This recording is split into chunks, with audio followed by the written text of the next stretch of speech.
Bijoya directed by Sayantan Ghoshal ৭ এপিসোডের একটি series যেখানে দেখাচ্ছে যে বিজয়ার যে পুত্র রয়েছে মানে স্বস্তিকা মুখার্জির যে পুত্র রয়েছে তারা নৈহাটিতে থাকে এবং স্বস্তিকা মুখার্জির যিনি হাজবেন্ড তিনি মারা গিয়েছেন। তো সে ইঞ্জিনিয়ারিং কলেজে চান্স পায় এবং সে ইঞ্জিনিয়ারিং কলেজে পড়তে আসে। তো পড়তে আসার পর তার সাথে র্যাগিং হয়। তো তারপর সে একটা অ্যাক্সিডেন্টের সম্মুখীন হয় এবং সে কোমায় চলে যায়। সেই খবরটা স্বস্তিকা মুখার্জির ক্যারেক্টারের কাছে যখন যায় সে এখানে আসে এবং এসে নিজে কিছু তথ্য সংগ্রহ করার চেষ্টা করে এবং জানতে পারে যে প্রবাবলি কোথাও একটা র্যাগিং এর একটা র‍্যাকেট চলছে। তো তারপর সে পুলিশের কাছে যায়, সেখানে সে পাত্তা পায় না। প্রেস তার কাছে হেল্প করতে আসে কিন্তু উল্টে তাকে এক্সপ্লয়েট করে দেয় এবং ফাইনালি সে নিজের হাতে সিস্টেমটাকে তুলে নেয় এবং একটা পলিটিশিয়ান যে পিছন থেকে পিছনে সব কলকাঠি নাড়ছে তার বিরুদ্ধে রুখে দাঁড়ায়। তো তারপর কি হয় না হয়, সে কি ফাইনালি নিজের ছেলের যে প্রতিশোধ সেটা সে নিতে পারে কি পারে না এবং ছেলের কি হয় সেই নিয়ে হচ্ছে ৭ এপিসোডের এই সিরিজ। প্রতিটা এপিসোড এই ধরুন ২৭ থেকে ২৯ মিনিটের ভেতর ঘোরাফেরা করে। বাকিটা জানতে গেলে আপনারা দেখে নিতে পারেন স্ট্রিমিং অন হইচই।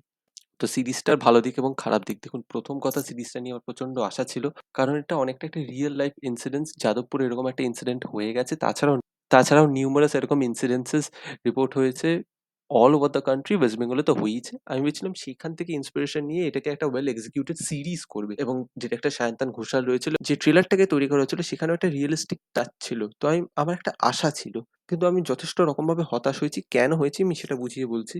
কিন্তু তার আগে ভালো দিক বলি। দেখুন, ভালো দিকের ভিতর স্বস্তিকা মুখার্জির যে ক্যারেক্টারটা রয়েছে সেটা সত্যি ভালো এবং সে ভালো প্লে করেছে এবং কিছু বিটস অ্যান্ড পিটসের এখানে সেটিংস দেখিয়েছে, সেইগুলো মোটামুটি কাজ করে। কিছু পলিটিক্যাল অ্যাঙ্গেলস দেখিয়েছে, কিছু ক্যারেক্টার্স রয়েছে, কিছু এরকম পুরনো এরকম কেস দেখাচ্ছে যেখানে এরকম র্যাগিং হয়েছে কিন্তু যারা র্যাগ করেছে তাদেরকে কেউ কিছু করেনি এবং তাছাড়া একটা ছোট র্যাকেটও দেখানো হয়েছে। তো বিটস অ্যান্ড পিসে স্টোরির কয়েকটা এলিমেন্টস ইন্টারেস্টিং ছিল। তাছাড়া আমি সেরকম ভাবে আহামরি কিছু বলতে পারবো না। হ্যাঁ, সাবজেক্টটা ইন্টারেস্টিং ছিল। যদি ভালোভাবে হ্যান্ডেল করতো it could have been one of a kind. প্রচন্ড রিয়েলিস্টিক, প্রচন্ড হার্ড হিটিং হয়ে যেতে পারতো, তো সেটা হলো না। সেটা আমি নেগেটিভ সাইডে বলছি। দেখুন, নেগেটিভ সাইডে আমার প্রথম কথা হচ্ছে, আপনি উমেন সেন্ট্রিক শো বানাচ্ছেন, আপনি উমেন সেন্ট্রিক কন্টেন্ট বানাচ্ছেন, কারণ আপনি জানেন সেগুলো আপনাকে ভিউজ এনে দেবে। ঠিক আছে, বানান। কিন্তু আপনি যে সবসময় দেখাচ্ছেন যে সবকিছুই একটা নারী করতে পারে, পুরুষের দরকার নেই এবং সব পুরুষ যারা রয়েছে 90% এখানে দেখাচ্ছে তার এক্সপ্লয়েট করার জন্য আসছে, ১-২ জন বাদে শেষ সময়ে রুখে দাঁড়াচ্ছে। সেই জিনিসটা না প্রচন্ড ধ্যাদ্দের হয়ে যাচ্ছে এবং প্রচন্ড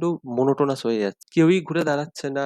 যে পুরুষেরা হচ্ছে তারা আইদার রিলাক্টেন্ট বা তারা হেল্প করতে চাইছে না বা তারা ভয় পেয়ে গেছে। সবসময় এটা হলে তো হবে না। এখানে ছোট একটা অ্যাঙ্গেল যেটা ইন্টারেস্টিং ছিল, যে দেখা যাচ্ছে শোষিত স্টুডেন্টদের মায়েরা একটু রুখে দাঁড়ানোর চেষ্টা করছে এবং বিদীপ্তের ক্যারেক্টারটা একটু ইন্টারেস্টিং। কিন্তু ওই ছোট, ছোট এলিমেন্ট কাজ করলে তো হবে না। আপনার কাছে এত একটা হার্ড হিটিং সাবজেক্ট ছিল, আপনি ভালোভাবে এক্সিকিউট করতেন। আমি ভেবেছিলাম র‍্যাগিংটাকে একটু ভালোভাবে দেখাবে বা এই যে পিছনের যে সাইকিটা রয়েছে, যে যারা র‍্যাগ করছে তাদেরটা এক্সপ্লোর করবে বা যে র‍্যাগড হচ্ছে তার আশেপাশে যারা বন্ধু-বান্ধবরা রয়েছে সেটাকে ইন্টারেস্টিং ভাবে দেখাবে, সেটাও খুব একটা ইন্টারেস্টিং ভাবে দেখালো না।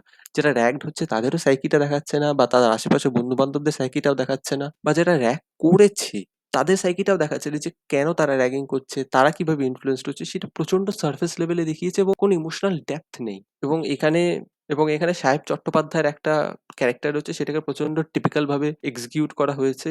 কাজে আমার মনে হচ্ছে এটা একটা ইন্টারেস্টিং সাবজেক্টকে নেওয়া হয়েছে এবং হইচইয়ের যে গদগদের টেমপ্লেটটা রয়েছে সেই টেমপ্লেটের উপর পুট করে এটাকে এক্সিকিউট করে দেওয়া হয়েছে। কাজে সেই ইন্টারেস্টটা এলো না। কাজে এলিমেন্টস ইন্টারেস্টিং, সাবজেক্ট ইন্টারেস্টিং, কিন্তু প্রচন্ড ফ্ল্যাট ভাবে এটাকে ট্রিটমেন্ট করা হয়েছে এবং টিপিক্যাল হইচইয়ের স্টাইলে ট্রিটমেন্ট করা হয়েছে। কাজে আমার খুব একটা ভালো লাগেনি এবং সিজন 2 এর জন্য হুক রাখা হয়েছে।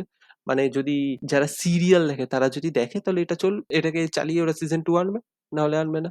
কাজে আমার আশা ছিল সায়ন্তন ঘোষালের নাম দেখে এবং টপিকটা দেখে, কিন্তু আমি হতাশ হয়েছি। এই ছিল আমার রিভিউ। দেখা হচ্ছে পরের ভিডিওতে।